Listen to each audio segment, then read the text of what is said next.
सन्मान आणि विचारमंचाच्या समोरील आपण सर्व सन्माननीय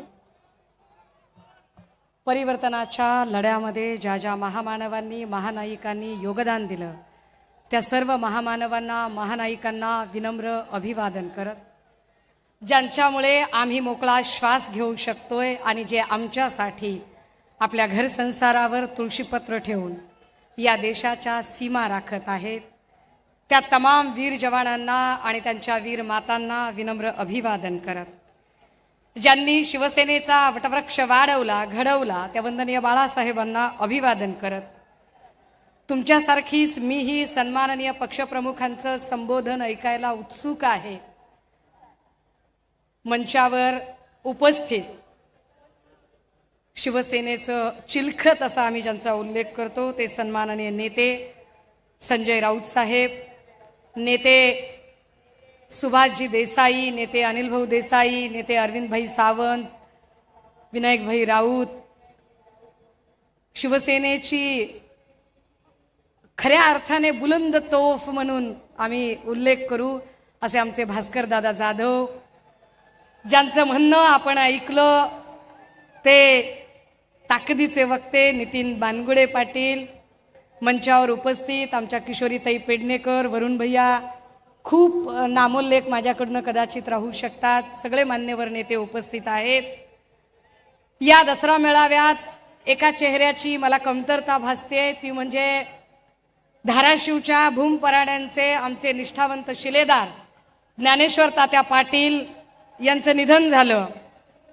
त्या ज्ञानेश्वर तात्या पाटील यांना पक्षाच्या वतीने विनम्र आदरांजली वाहते, कारण आमच्यासाठी प्रत्येक शिवसैनिक हा शिवसेनेच्या कुटुंबाचा महत्त्वाचा भाग आहे.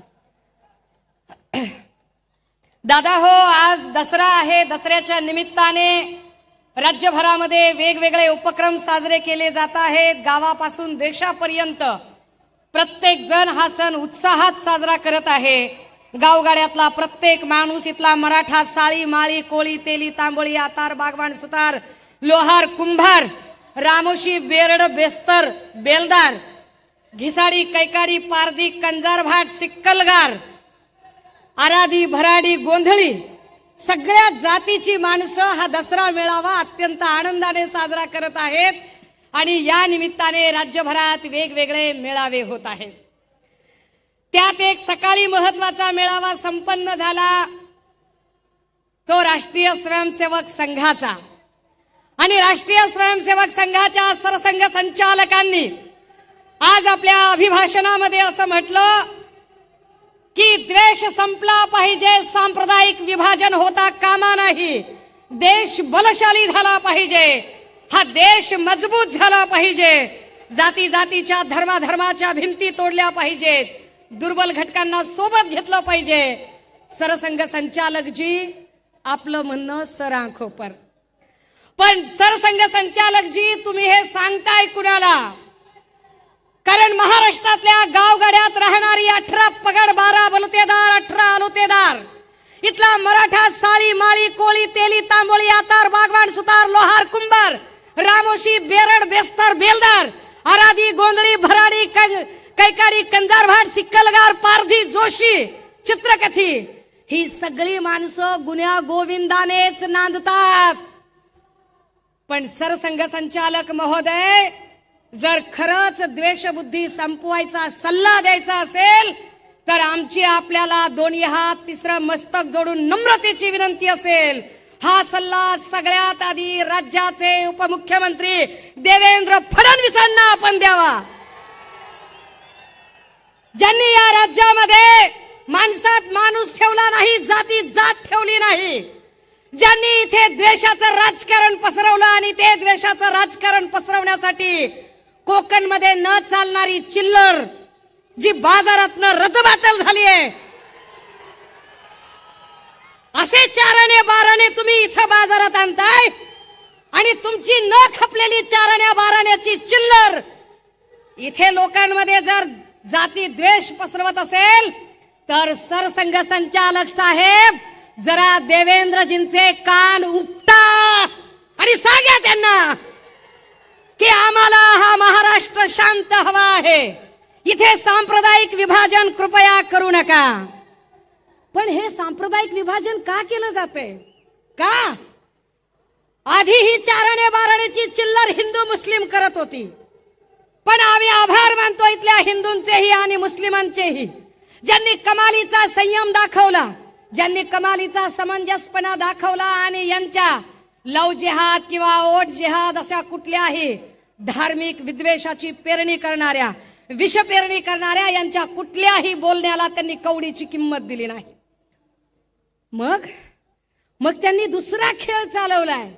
आता हिंदू मुस्लिम कार्ड चालत नाही म्हटल्यावर मराठा ओबीसीचं कार्ड खेळण्याचा प्रयत्न आता पुन्हा त्यांच्याकडून येते. हे मराठा ओबीसीचं कार्ड खेळणारी माणसं गावगाड्याची वीण उसवण्याचा प्रयत्न करत आहेत. माय मावल्या हो, दादा हो, राजे हो, अरे विचार करा. कालपर्यंत आम्ही गावगाड्यात सगळे एकत्र राहत होतो. आमची मराठा समाजातली मराठ्याच्या बाईला जर संक्रांतीचा सुगड पुजायचा असेल तर ती कुंभाराळीत जायची आणि सुगड आणायची. कुंभाराला जर नवरात्रीची माळ आणायची असेल तर ती माळ्याकडे जायची आणि देवीची माळ आणायची. माळ्याला जर काही आऊत लागला, नांगर लागला तर तो सुतार गल्लीत जायचा आणि आऊत आणि नांगर आणायचा. सुताराला दुर्डी लागली, सूप लागलं, टोपलं लागलं, तो काही काड्याच्या बुरडाच्या गल्लीला जायचा. आणि यांना कुणाला जोंधळा लागला तर ते अजून कुळी कुणबटाच्या खळ्यावर जायचे. ही सगळी माणसं एकत्र नांदत होती, पण यांच्यामध्ये जातीपातीच्या भिंती तयार केल्या त्या शिंदे साहेबांनी आणि फडणवीसांनी. हे आम्हाला शहाणपण सांगतात. आणि हे का असं करतात? कारण यांना माहिती आहे की उद्या निवडणुका लागल्या आणि लोकांमध्ये गेले तर लोक यांना प्रश्न विचारणार आहेत. लोक यांना प्रश्न विचारतील की इथल्या बेरोजगारीचं काय केलं, इथल्या नोकर भरतीचं काय केलं. सत्तेत आल्यापासून एमपीएससीच्या 70 प्रकारच्या परीक्षा झाल्या आणि 70 प्रकारच्या परीक्षांमधल्या 65 परीक्षा यांची पेपर फुटी झाली. यावर लोक प्रश्न विचारतील. लोक पेन्शनवर प्रश्न विचारतील, आरोग्य भरतीवर प्रश्न विचारतील, तलाठी भरतीवर प्रश्न विचारतील, होमगार्ड प्रश्न विचारतील. आश्रमशाळेतले शिक्षक ज्यांच्या पगारी झाल्या नाहीत त्या आश्रमशाळेतले शिक्षक प्रश्न विचारतील. आरोग्य खात्यातले आमच्या कर्मचारी आया बहिणी प्रश्न विचारतील. या प्रश्नांची उत्तरं या लोकांकडे नाही आहेत. आणि म्हणून ही माणसं राजकारण करतात.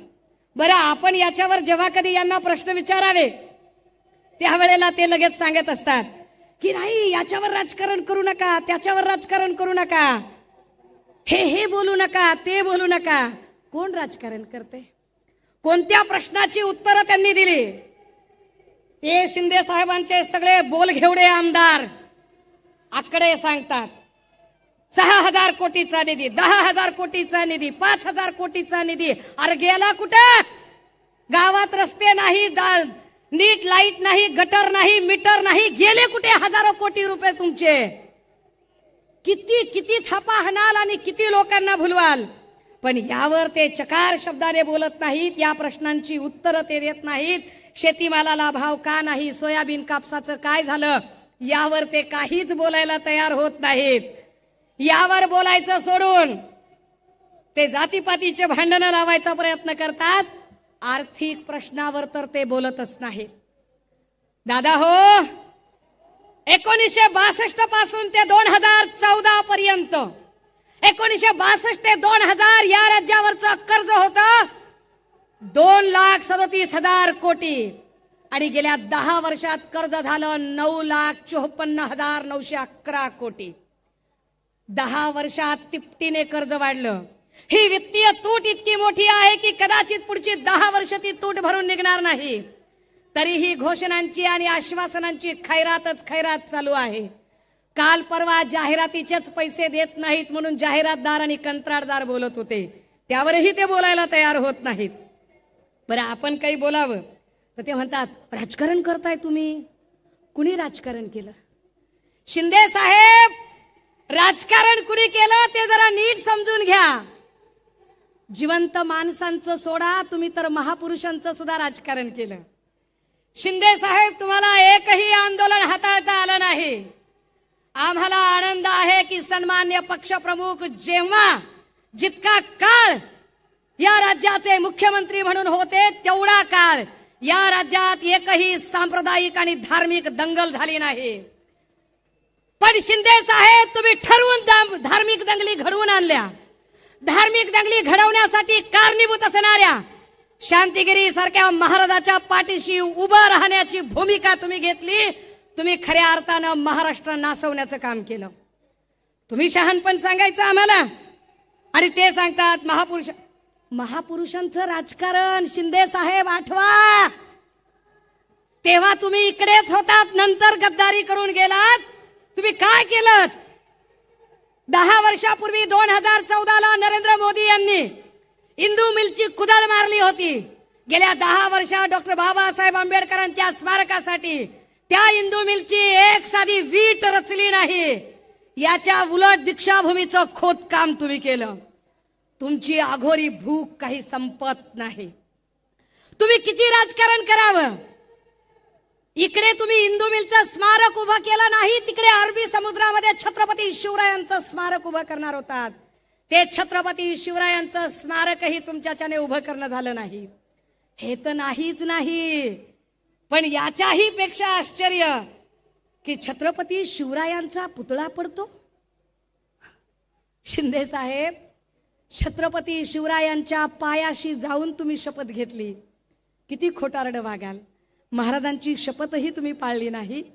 आणि तुम्ही वरून ते सांगतात की पुतळा कशाने पडला, तर म्हणाले ताशी 45 किलोमीटरचा वारा होता.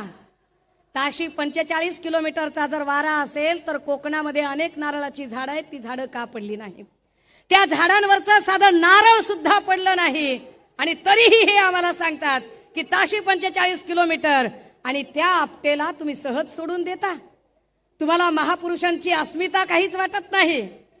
पण या वेळेला दादा हो, हे समजून घ्या, लोकसभेच्या इलेक्शनला प्रभू श्रीरामाने यांना चितपट केलं आणि विधानसभेच्या इलेक्शनला छत्रपती शिवरायांचे मरहट्टाच्या पठारावरचे मावळे यांना धूळ चाखल्याशिवाय राहणार नाहीत. ही माणसं एकही प्रश्न, मग आम्हाला ते सांगायला लागले. एक नवा शब्द काढला, गोंडस गुटगुटीत शब्द काढला आणि म्हणाले fake narrative, fake narrative, fake narrative. कसलं फेक नरेटिव्ह? कुणाचं फेक नरेटिव्ह? फडणवीस साहेब, जरा आपल्या अंतकरणावर हात ठेवा आणि स्वतःला प्रश्न विचारा की फेक नरेटिव्हचं महानिर्मिती केंद्र तुम्ही स्वतः आहात. फडणवीस असं म्हणतात की दर 10 वर्षांनी आरक्षणाची मर्यादा वाढवण्यासाठी जो सगळ्यात मोठा प्रयत्न केला गेला, तो प्रयत्न मोदी आणि वाजपेयीजींनी केला. फडणवीस साहेब, 50ला या देशामध्ये घटना अंमलात आली तेव्हा आरक्षण सुरू झालं. 60ला त्याचा कार्यकाळ संपत होता, तोही फक्त राजकीय आरक्षणाचा. सामाजिक आणि शैक्षणिक आरक्षण तर कायमस्वरूपी आहे. पण राजकीय आरक्षण जर 60ला वाढवायचं असेल तर 60ला भारतीय जनता पार्टी बाळोत्यात सुद्धा नव्हती. ती साधी बाळोत्यात नव्हती, तिचा जन्म तरी झाला होता का ते जरा समजून घ्या. 60ला जो कालमर्यादा वाढवली ती काँग्रेसने वाढवली. 10 वर्षांनी पुन्हा 70ला आरक्षण वाढवलं. भाजपने नाही, ते पुन्हा काँग्रेसने वाढवलं. फडणवीस साहेब, या देशात संविधानाला धोका आहे आणि तो अजूनही संपला नाही. आणि त्याचं जिवंत उदाहरण तुम्हीच आम्हाला घालून दिलं. भारतीय राज्यघटनेने सांगितलं आहे की लेजिस्लेचर आणि ज्युडिशरी 2 वेगळ्या गोष्टी आहेत. न्यायपालिका आणि कायदे मंडळ वेगवेगळे असले पाहिजेत आणि न्यायपालिकेने स्वतःची स्वायत्तता अबाधित ठेवली पाहिजे. यासाठी न्यायाधीश पदावरच्या व्यक्तीने भलेही त्याचे धार्मिक कल काही असतील, पण स्वतःचे धार्मिक कल सार्वत्रिकरित्या त्यांनी प्रदर्शित करू नये. असं असताना सुद्धा जर या देशाच्या सर्वोच्च न्यायालयाचे सरन्यायाधीश आरतीसाठी जात असतील तर याचा अर्थ काय काढायचा बरं? आणि यावर शिंदे साहेब, आपल्याकडून मी अपेक्षाच करू नये, कारण टेलिप्रॉम्प्टरवर आपण कॉपी वाचणार किती, भाषण करणार किती. आपल्याला वाचून वाचून भाषण करून आपल्याला त्याच्यातल्या कॉन्सेप्टही कळणार नाहीत. पण हे आपल्याला कधी लक्षात यावं की या देशाचा काय पद्धतीने, या राज्याचा खेळखंडोबा शिंदे, फडणवीस, पवार या सगळ्या लोकांनी केला.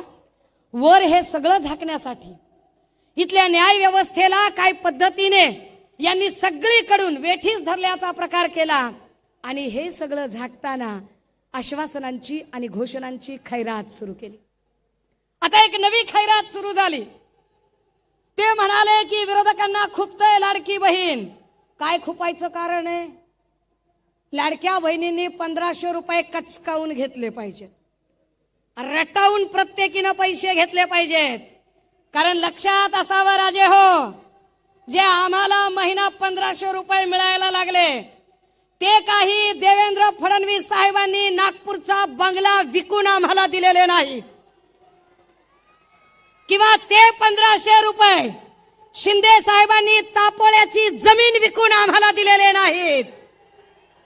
दोघांनीही काही आपल्या खिशात हात घालून आम्हाला पैसे दिले नाहीत. हे पैसे आमच्या कष्टाचे पैसे आहेत.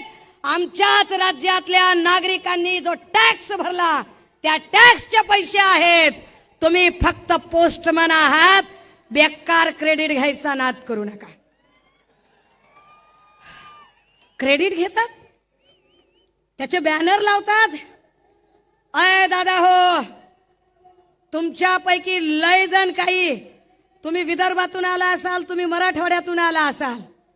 विदर्भात आणि मराठवाड्यात अशी असंख्य घरं आहेत की ज्या घरातल्या लोकांनी आपल्या बहिणींची लग्न लावण्यासाठी एकरानं वावर विकली असतील, एकरानं वावर गहाण टाकली असतील आणि आपल्या बहिणीचं लग्न लावून दिलं असेल. लावला तुम्ही कधी बॅनर? लावला तिच्या रुकवताच्या बाजूला बॅनर की मी माझ्या बहिणीच्या साठी 2 एकर जमीन विकली आणि 20 लाख रुपये खर्च केला, लाडक्या बहिणीला 10 लाख रुपये खर्च केले? बॅनर लावला आपण कधी? आपण बॅनर नाही लावला राजे हो कधी. आपण बहिणीच्या सासर घरी कधी भेटायला गेलो, बहिणीच्या भाच्याच्या हातामध्ये तिच्या जावला न कळता, तिच्या दिराला न कळता, तिच्या नंदेला न कळता, तिच्या सासू सासऱ्याला न कळता, तिच्या नवऱ्याला न कळता आपण असेच तिच्या हातात कधी 4-5 हजार रुपये घातले. आपण बाहेर येऊन बस स्टँडवर बॅनर लावला का राजे? बहिणीला 5000 रुपये दिले, लाडक्या बहिणीला 5000 रुपये हातात घालून आलो. दिला? लावला बॅनर? आपण बॅनर लावला नाही. आपण जाहिरातबाजी केली नाही. का केली नाही? कारण आपल्याला नात्याची मर्यादा कळते, आपल्याला बहिणीच्या नात्याचा मान कळतो, तिची मर्यादा कळते, तिची इज्जत राखली पाहिजे हे आपल्याला कळतं. बहिणीच्या गरिबीची थट्टा आपण कधी उडवली नाही. पण हे बदमाश लोक, ज्यांना बहिणीचं नातं कळत नाही, मर्यादा कळत नाही, मान कळत नाही, कारण यांच्यातला एक बोल घेवडा, भाऊ म्हणू नका. भाऊ, तुला भाऊ नाही म्हणायचं तर मग मी काय खाऊ म्हणायचो? काय म्हणायचो मी? ज्यांना बहीण भावाचं नातं कळत नाही, एकीकडे जाहिरातबाजी करतात आणि दुसरीकडे त्यांच्यातलाच एक जण काल स्नेहल जगतापांच्या बद्दल बोलताना म्हणतो, तुम्हाला लाडका भाऊ पाहिजे का काय पाहिजे बोला. एखादी बहीण ज्यावेळेला नडते ती अडत नाही, ती तुम्हाला घाबरत नाही, ती तुम्हाला भिडते, त्यावेळेला तुमच्यातला पुरुषी सरंजामी बाज उफाळून येतो आणि तुमची जात पितृसत्ताक व्यवस्था उफाळते आणि तुम्ही तिच्या बाईपणावर हल्ले करता. पण हे बाईपणावर हल्ले करण्याचे संस्कार ना हे संस्कार वंदनीय बाळासाहेबांचे असू शकतात, ना तुम्ही ज्यांचं सकाळी झोपेतून उठल्यापासून झोपेपर्यंत नाव घेताय त्या आनंद दिघेंचे असू शकतात. हे संस्कार फार फार तर रेशीम बागेत वाढलेल्या RSS मधून आलेल्या बाटग्यांचे संस्कार असू शकतात, जे बाटग्यांचे संस्कार तुमच्यावर आलेले आहेत, ज्या बाटग्यांच्या संस्कारामुळे तुम्ही महिलांच्या बद्दल अत्यंत अर्वाच्य पद्धतीने बोलताय. दादा हो, माझ्याकडे बोलण्यासारखे फार मुद्दे आहेत, परंतु तुर्तास आम्हाला आमच्या बहिणी लाडक्या आहेतच, पण त्या लाडक्या असण्याबरोबरच त्या सुरक्षित असणं जास्त गरजेचं आहे. एकट्या पुण्यामध्ये गेल्या 7 महिन्यात 265 बलात्काराच्या घटना घडल्या आहेत. एकट्या पुण्यामध्ये 750 विनयभंगाची प्रकरणं घडली आणि बदलापूर नंतर काल परवा सोनपेठला पुन्हा एकदा 4 वर्षाच्या चिमुरडीवर अत्याचार झाला आणि पोलीस निरीक्षक बोलमवार हा राष्ट्रवादी गटाच्या आमदार आणि आमदार पक्षातल्या लोकांना वाचवण्यासाठी त्या एवढ्याशा लेकराची तक्रार नोंदवून घेत नाही, अटक करत नाही लवकर तो आरोपीला. आम्ही न्याय कुणाकडून मागायचा? तो न्याय घेण्यासाठी आजही रामदास फुटाणे साहेबांची ती कविता प्रस्तुत ठरते. ती फक्त कविता उद्धृत करते आणि थांबणार आहे. कविता अशी आहे, 70 वर्षाच्या म्हातारीला कोर्टाच्या पायरीवर बसलेली पाहून विचारलं. 70 वर्षाच्या म्हातारीला कोर्टाच्या पायरीवर बसलेली पाहून विचारलं, आजी आजी आज इथं काय आहे? त्यावर तिनं उत्तर दिलं, 17व्या वर्षी माझ्यावर बलात्कार झाला होता, त्याचा आज 17व्या वर्षी निकाल आहे. 17व्या वर्षी माझ्यावर बलात्कार झाला होता, त्याचा आज 17व्या वर्षी निकाल आहे. 32 न्यायाधीश, 20 वकील, 40 शिरस्तेदार बदलून गेले. किती न्यायाधीश बदलले? आम्हाला अजूनही आमच्या पक्ष आणि चिन्हाची केस अजूनही तारीख पे तारीख मिळते. झाला 2-3 दिवसात आचारसंहिता लागते. 26 नोव्हेंबरला कारकीर्द संपते. अरे पुन्हा तुमचा न्याय मिळाला तर तो आमच्या काय कामाचा? पुन्हा तुम्ही न्याय जरी दिला तरी तो न्याय आमच्यासाठी operation is success but patient is dead म्हणण्यासारखा असेल. तो काय उपयोगाचा? 70 वर्षाची म्हातारी म्हणते, 32 न्यायाधीश, 20 वकील, 40 शिरस्तेदार बदलून गेले.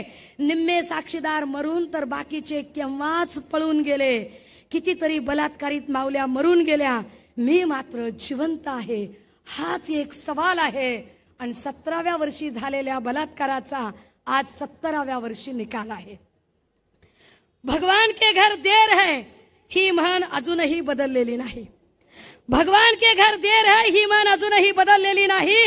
न्यायदेवतेच्या डोळ्यावरची पट्टी थोडी सुद्धा सरकलेली नाही. मोर्चे आंदोलन तेव्हाही झालं, नंतर कुणी फिरकलं नाही, हे की नाही? पूजा चव्हाणच्या वेळेला मोर्चे आंदोलन करणारे नंतर त्यांच्याच पंक्तीला बसले. मोर्चे आंदोलन तेव्हाही झालं, नंतर कोणी फिरकलं नाही. तरी सुद्धा वाटतं आज माझ्या जीवनाची सकाळ आहे आणि 17व्या वर्षी झालेल्या बलात्काराचा 17व्या वर्षी निकाल आहे. थरथरत्या हाताला हात देऊन म्हातारीला उभं केलं. थरथरत्या हाताला हात देऊन म्हातारीला उभं केलं. निकाल ऐकण्यासाठी 4 भिंतीच्या आत नेलं. मात्र निकाल ऐकून तिचे पाय लटपटू लागले. पुराव्याअभावी काही आरोपी निर्दोष सुटून गेले. ज्यांना झाली शिक्षा ते तर कधीच मरून गेले. ज्यांना झाली, कारण एकट्या अक्षयला संपवताय पण आपटेला सोडून दिलंय, त्याचं काय? ज्यांना झाली शिक्षा ते तर कधीच मरून गेले. 70 वर्षाच्या आयुष्याचा आज सारा निकाल आहे. 17व्या वर्षी झालेल्या बलात्कारावर पुन्हा न्यायालयाने केलेला नवा बलात्कार आहे. आणि आजी सांगते 17व्या वर्षी झालेल्या बलात्काराचा 17व्या वर्षी निकाल आहे. दादा हो, हे चित्र बदलायचं असेल तर, हे चित्र बदलायचं असेल आणि महाराष्ट्राच्या लेकी बाळींना सुरक्षितता प्रदान करायची असेल तर या शिवतीर्थावरून महाराष्ट्रात सगळा अवघा आपल्या कानाचा, जीवाचा कान करून ऐकायला आतुर आहे. मी उद्धव बाळासाहेब ठाकरे महाराष्ट्राचा मुख्यमंत्री म्हणू शकतो. हे वाक्य ऐकायला आपण उत्सुक आहोत आणि ते वाक्य ऐकण्यासाठी चला आज आपण संकल्प करूया. ही मशाल तेवत ठेवूया. विधानसभेला ही मशाल विरोधकांच्या बुडाखाली पेटली पाहिजे आणि या मशालीची धग त्या प्रत्येक नराधमांपर्यंत आणि गद्दारांपर्यंतही पोहोचली पाहिजे. जे बोलायचं होतं ते असंच बोलायचं होतं. त्यामुळे पुन्हा त्याच्यावर दिलगिरी वगैरेचा काही प्रश्न नाही. थांबते, रजा घेते. जय हिंद, जय महाराष्ट्र.